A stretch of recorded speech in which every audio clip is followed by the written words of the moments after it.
কেমন আছে? ভালো। ক্যামেরার সামনে কেন আসলেন? কষ্টে পড়ে আইছি। কি কষ্ট? সেই কষ্টের কথাগুলো একটু বলেন। আইছি ভাই ভালো একটা মনের মানুষের জন্য অনেক কষ্টে পড়ে আইছি। কেউ যদি সাহায্য সহযোগিতা করে কিংবা পাশে থাকে এরকম একটা মানুষ পাই এই কারণে আইছি।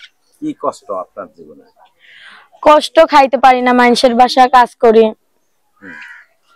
মানুষের বাসায় কাজ করে। হ্যাঁ। আপনার বাবা মা? বাবা ছোট থাকতে ফেলে দিয়ে চলে গেছে, আম্মু আছে। আচ্ছা, বাবা কেন ছেড়ে চলে গেল? বাবা বিয়া করছে একটা। আরেকটা বিয়ে করেছে? হ্যাঁ। আচ্ছা, তো এই যে বাবা বিয়ে করেছে, লেখাপড়া করেছে? লেখাপড়া করতে পারি নাই ভাই, অল্প করছে। অল্প করেছে? হুম। কেন? মানে কতটুকু পর্যন্ত? এখন আম্মুটা অসুস্থ মানুষ, বুড়া মানুষ, এখন বাবা যদি ফেলে দিয়ে চলে যায়, নিজেই এখন কাজ করি মানুষের বাসায়। এখন আপনার ভাই বোন কয়জন? একটা ছোট ভাই আছে। ছোট ভাই? হ্যাঁ। বিয়ে হয়েছে আপনার? না। আপনার বয়স কত? বয়স 18। 18? 18 হয়ে গেছে, বিয়ে হলো না কেন? কি করব ভাই, কাজ করি মানুষের বাড়ি, এখন ফ্যামিলি তো চালাইতে হবে। মা তো আর কিছু করতে পারে না, বাবাও তো ফেলিয়ে দিয়ে চলে গেছে, এখন আমি ছাড়া কে কি করবে। এই কারণেই বলছি যদি একটা ভালো মনের মানুষ পাই তার কাছে বিয়া বসবো, সে যদি আমার বাপ ফ্যামিলির দায়িত্ব নেয়। আচ্ছা, বয়স কেমন হতে হবে? বয়স যেই রকমই হোক, বুড়ো হইলেও সমস্যা নেই, সে যদি আমাকে খাওয়াইতে পারে। আরেকবার বলেন তো, কি বললেন?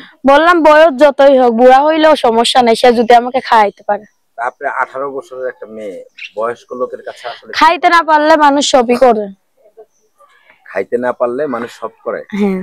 আচ্ছা, তো আসলে এই যে খাইতে পারেন না, আপনার মা কি করে? মা কি করবে, মা আগে কাজ করতো, এখন মায়ের শরীর ভালো না, কিছু করে না, এখন আমি মানুষের বাড়ি সেলাই মেশিন এর কাজ করি। আচ্ছা, তো এই যে মানুষের বাড়িতে সেলাই মেশিনে কাজ করে কত টাকা পান? কত টাকা পাই, কতদিন 400 দেয়, কতদিন 300 দেয়, এইভাবে কি সংসার চলে? এই কারণেই প্রতিবেদনের সামনে আইছি। প্রতিবেদনের সামনে আসলে কি টাকা পাওয়া যায় না ভালো স্বামী পাওয়া যায়? সে যদি আমার পাশে থাকে, আমি শুধু একটা ভালো মনের মানুষের জন্য আইছি, সে যদি পাশে থাকে সে অবশ্যই আমাকে সাহায্য করবে, খাইবে। আচ্ছা, ভালো মনের মানুষ তো আসলে এই যে ভালো মনের মানুষ সবাই খোঁজে, কিন্তু আপনার আশেপাশে কেউ কি আপনাকে ভালো মানে বিয়ের প্রস্তাব এই ধরনের কোনো কিছু দিয়েছে?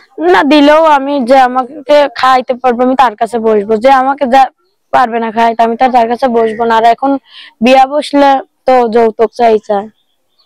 কত টাকা যৌতুক চায়? না, যে আমাকে বিয়া করবে সে চাবে না, আমি এই ধরনের মানুষের কাছে বিয়া বসবো। মানে যে যৌতুক চাইবে তার কাছে বিয়ে বসবেন না? না। আচ্ছা, তো আসলে অনেকেই বলে যে যৌতুক চায় এই কারণে বিয়ে হয় না, তো আপনি তো দেখতে শুনতে অনেক সুন্দর। সুন্দর হইলে কি হবে, সবাই তো ফ্যামিলি থেকে তো কারো বাসায় মানবে না।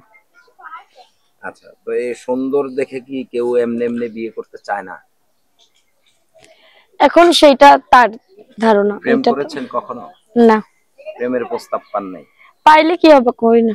একটাও পান নাই? করি না, পাইছি, করি না। কতগুলো কিংবা আপনার পাশে থাকতে চাইবে তাদের সাথে, তারা কিভাবে আপনার সাথে যোগাযোগ করবে? আমার ফোন নাম্বার আছে, না, আমি বলে দিব। আপনিই বলে দেন। আচ্ছা দর্শক, আপনার নাম? বৃষ্টি। বৃষ্টি। দর্শক, আপনারা বৃষ্টির ফোন নাম্বারটি আমরা বলে দিচ্ছি, 013278738881। এই নাম্বার তো আপনার? হ্যাঁ। সঠিক আছে তো? আচ্ছা, তো সকলে ভালো থাকবেন, সুস্থ থাকবেন। আল্লাহ হাফেজ। আসসালামু আলাইকুম।